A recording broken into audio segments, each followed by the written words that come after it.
language, and we will move on to more to the identity on Thursday and Friday. Okay? So since we're going to be talking about language, basically we are going to talk about the language English.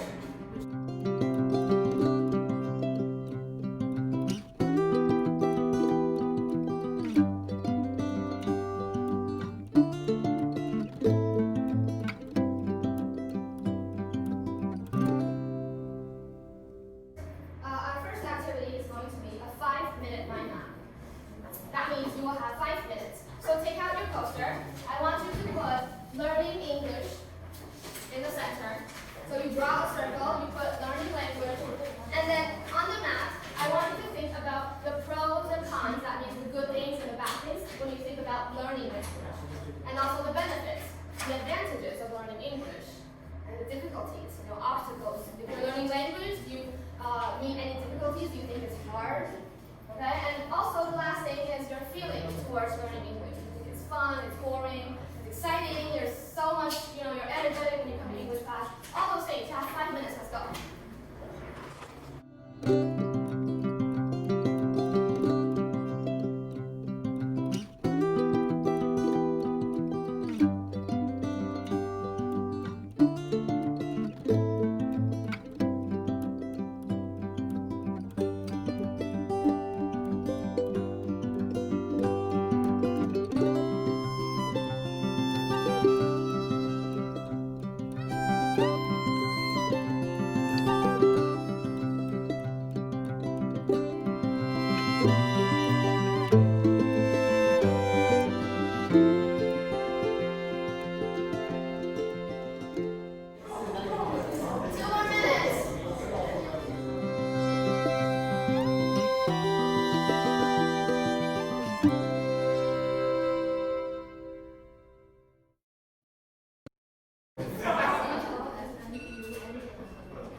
You need more time?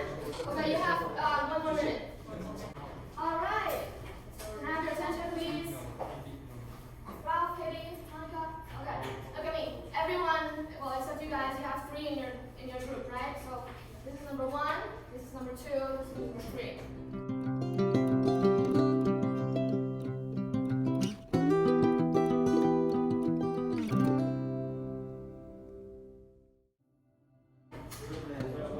Did you tell us what you have on your map within 1 minute? What does learning English make you think of?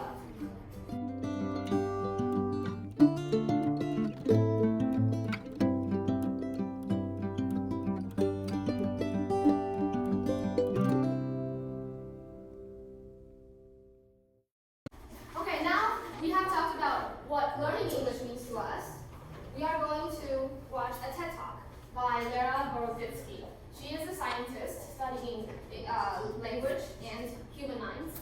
She's going to talk about how languages shape the way we think. So let's watch this TED Talk, but this TED Talk is going to be around 15 minutes. It's going to be long, okay? Now, on your table, you see this? This is the transcript of the talk. That means what she says, everything she says, is on this paper. So, I will not be turning on the subtitles because it's all here, okay? Now, as I mentioned, you're 1, 2, and 3, right? So, you have jobs while you're listening to the TED Talk. Number 1, you will be numbering different ideas. So whenever you hear an idea, you mark it.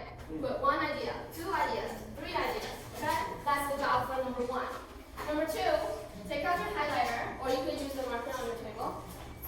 You need to highlight the important words. Important words meaning words that you don't know, words that you feel that is important, keywords, stuff like that. Okay? And then, number 3, I want you to note the examples. So you could underline it, or you can circle it, the examples that Lera Boroditsky gave in her speech. Any questions? No? All clear of what you're going to do?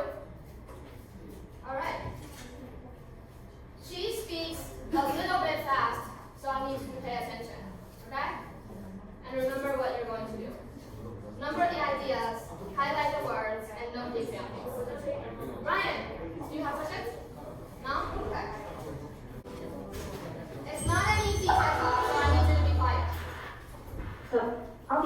using language because I can. This is one of these magical abilities that we humans have. We can transmit really complicated thoughts to one another. So what I'm doing right now is I'm making sounds with my mouth as I'm exhaling. I'm making tones and hisses and puffs, and those are creating air vibrations in the air.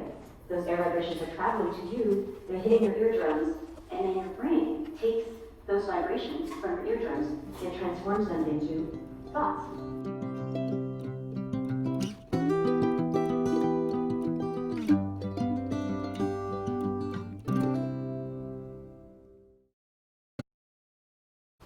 It's time to ask you, what did you hear? What are the main? Let's start from the number one. Okay. So, well, if you're not a number one and you remember some ideas, you can tell us. What are the main ideas that Lara said? In this video, she's talking about the different, like, what is she talking about of different languages? One word. Starts with an S. Anybody? Could be. Not what I had in mind, but could be. What? Speak. What else? How about structure? She's talking about the different structures of different languages. Yeah? So, okay, number 3. What examples did she give? Monica, do you remember any examples? The what? The left and right? Okay. What about left and right?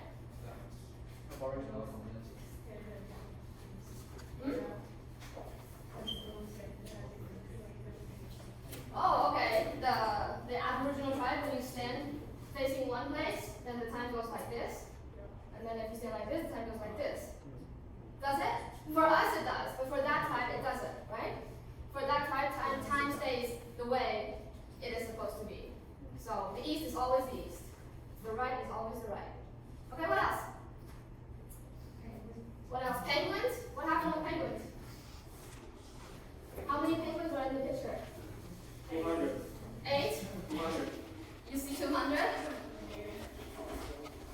Daniel, do you remember the penguins? What happened with the penguins?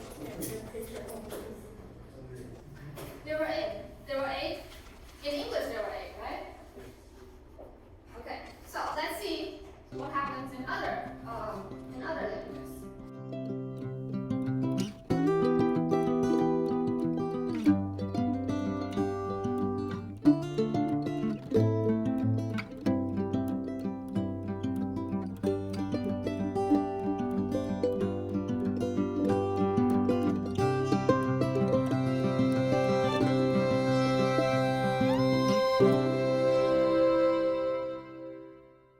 The last one, number 2, I asked you to highlight vocabulary or important words. Do you have any?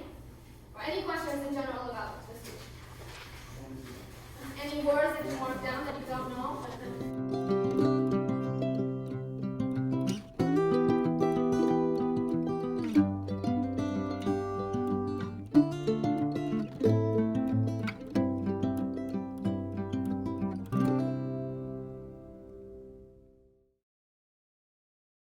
Okay, do you have any other questions regarding the speech?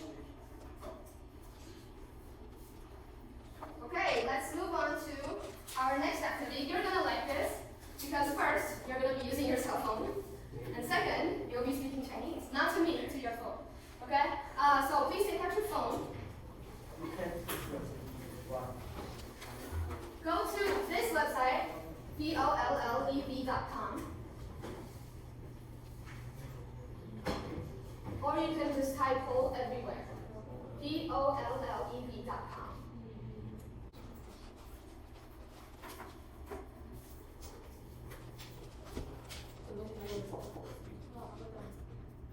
This activity, we are going to think about the connections between Chinese and English. So, I bet there are some times that you want to say something in Chinese and you can't think of a direct English word. It doesn't include the time when you don't remember a vocabulary.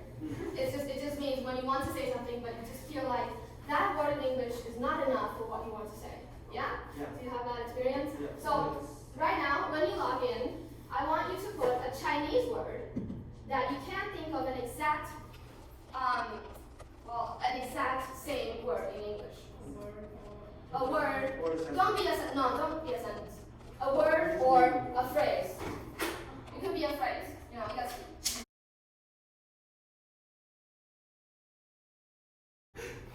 Okay, let's go through it. Okay. Who said this? Actually, I don't know how to separate these because it's too difficult. You have to explain it to me. Okay, you'll be the teacher. What is this? It's when something happens ridiculous and you're gonna say sign on.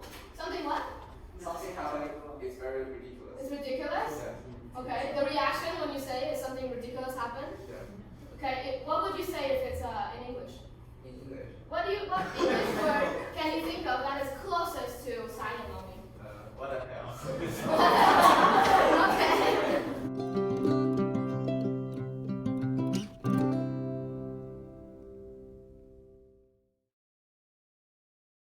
Okay, let me ask you then. Have you heard of 缘分? How do you say it in English? It's a relationship. Don't ask me, you speak Chinese. I think Yeah, how do you say 缘分 in English? Face. Fate? What else? Could there be a better word than fate? Like, even closer to what it means? Because fate could be good, it could be bad, right? But most of the time we say 缘分 is like good things. Where it happens. it's a special relationship with someone. Is it? Yeah. When we are talking, when we are speaking English, because of the structure, because of the culture, because of the people, sometimes there are words that we cannot find that is exactly the same in multiple languages. For example, those words, or like what I just said, 缘分, it's not, we cannot find an exact word that means what we want to say. Yeah? For the last part, I'm going to give you a game / homework. It's going to be fun, but it is an individual work, so you'll have to work on it on your own. Can I have your attention, please? Thank you. The due date is right here. It's Friday. So put your name first. Okay. What I need you to do is to choose a Chinese song. Choose a Chinese song. It could be your favorite. It could not be. It's okay. And I want you to translate a verse and a chorus. In easy words, a chorus is the part where the song repeats. And the verse is the part that doesn't repeat. Okay? So probably in the beginning it's a verse and a chorus and a verse and a chorus, chorus, chorus, chorus until the end. Got it? Okay. Okay. Put the verse in the first box. And then the chorus in the box on the bottom. And then the English translation on the right. Okay? I want you to handwrite it and bring your song to the class on Friday.